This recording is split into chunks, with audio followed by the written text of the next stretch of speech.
Good morning, great morning, wonderful morning, spectacular morning, outstanding morning, magnificent morning. Yes, again, the beautiful reminder of choice that you have, that I have, that we all have. And what is that choice? It's the choice of thought. Remember, no one can force you to think the thoughts you think. You have this wonderful gift called agency where you get to accept, reject ideas, you get to originate ideas. And with the use of that power, you can lead yourself into whatever outcome you seek. You want to change your income, you want to change your lifestyle, you want to change how your life is overall. It starts inside. It starts with the ideas that you're connecting with. It starts with how you are thinking. Remember, you don't become what you think about most of the time. You become how you're thinking most of the time. And how you're thinking is rooted in what you believe to be true, the habits you have. Change that, you change the outcomes. There's another way that I can say this, which I love saying, and that is your outer world is a reflection of what's happening in your inner world. And your inner world's a world of thought, more specifically, automatic thought. See, it starts on the inside, as within, so without. The within is ceaselessly becoming the without. And you have control over that. You have this ability to change the within to be whatever you want it to be. There is no limitation when it comes to that. The only limitations you have, if that's there with regards to how you're thinking, is because you've agreed to it and you don't have to agree to it. Now, think about that for you when it comes to your beautiful goal. And by the way, you should have a goal card. You should have a goal card where you've written down how you'd love things to be, starting with, I am so happy and grateful now that, and then connect with this. Now, my reminder for you, though, is that we don't manifest what we write on a goal card. We don't manifest what we put on a vision board. We don't even manifest affirmations. We manifest how we feel about them. See, we manifest from the connection that we have. And if this is just something that's intellectual, I got news for you. The connection you have with this is that it's intellectual. That's not something that's here in your heart. And if it's not in your heart, guess what? It's not going to start taking shape in your outer world. You know that line, as a man thinketh in his heart, so is he. As a woman thinketh in her heart, so is she. That's a statement of principle. It's a statement of truth. And you have this ability to plant in your heart whatever idea you seek. Wow, amazing. So, yes, you are amazing. So, we just had this wonderful retreat. And for those of you who attended, congratulations for making it through and being here. You've turned into someone completely different.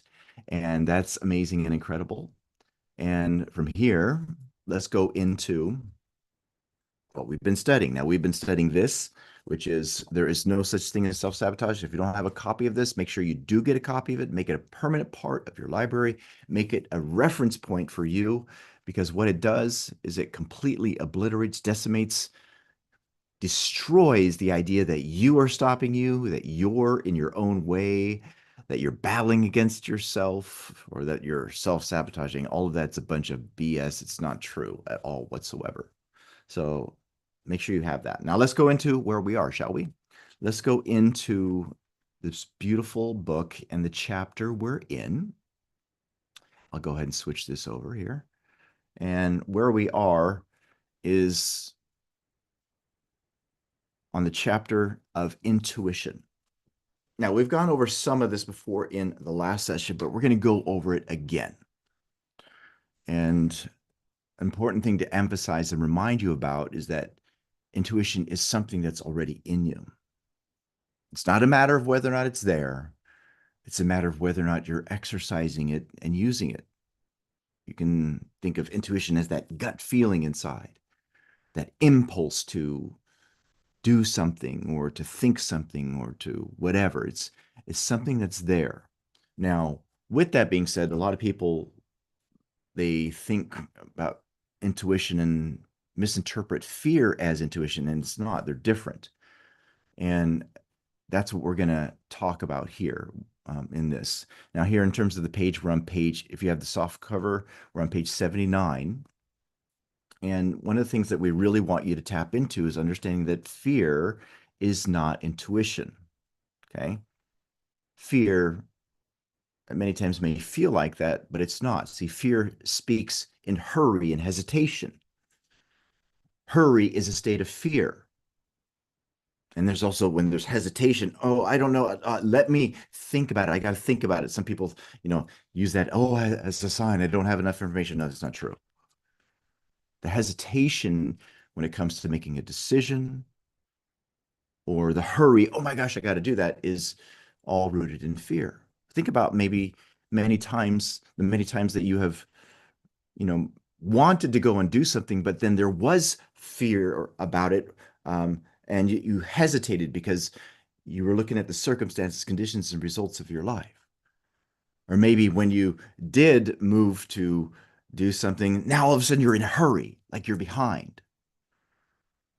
See, that's really important for you to understand because that is fear speaking.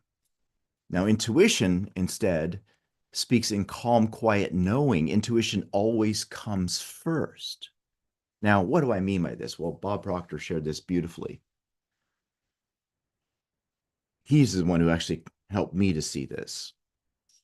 Intuition, it comes very quickly, very quietly. And then all the ideas that happen afterwards are rooted in whatever the paradigm is. So, for instance, you may get an impulse to do something. Yeah, it sounds really great. Then afterwards, all the excuses come up.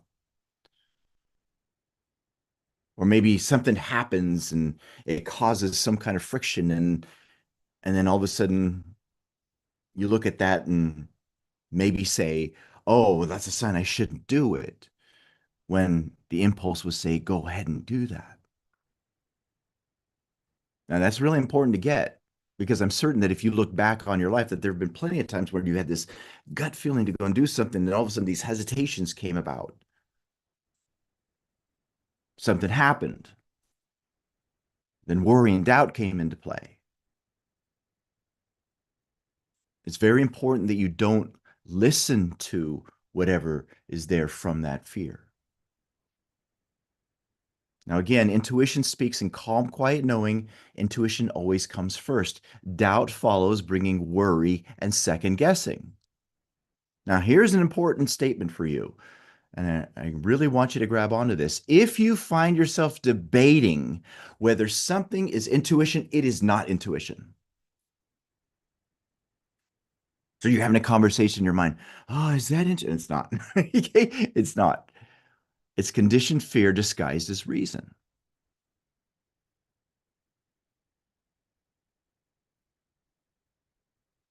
Now, this is why you must learn to discern the difference. Fear, what does it do? It contracts you. Intuition expands you. Fear feels heavy. It feels restricting. Intuition feels light and knowing. Now, let's just sit in that for just a moment. I'm gonna read this again. Fear contracts you. Intuition expands you. Fear always feels heavy, restricting. Now, oh, all the reasons for why you can't are there. And remember, fear comes from worry and doubt. Intuition feels light, knowing, With that being said, my reminder for you is that it's always in the very beginning.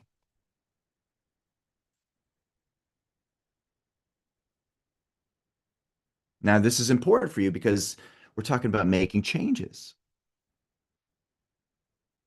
When you've locked into an idea and you've connected with the idea, you might feel like, oh my gosh, I, you know, I can't do that or whatever. These negative ideas might come into you.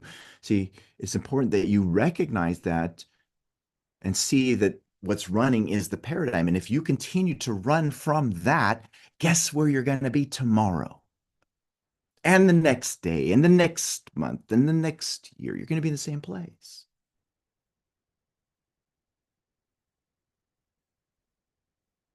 Now, for those of you who are watching this live stream and would love to dive into the rest of this call live or watch the replays, go to elevitality.com and register for Master Your Mind. You'll thank yourself later.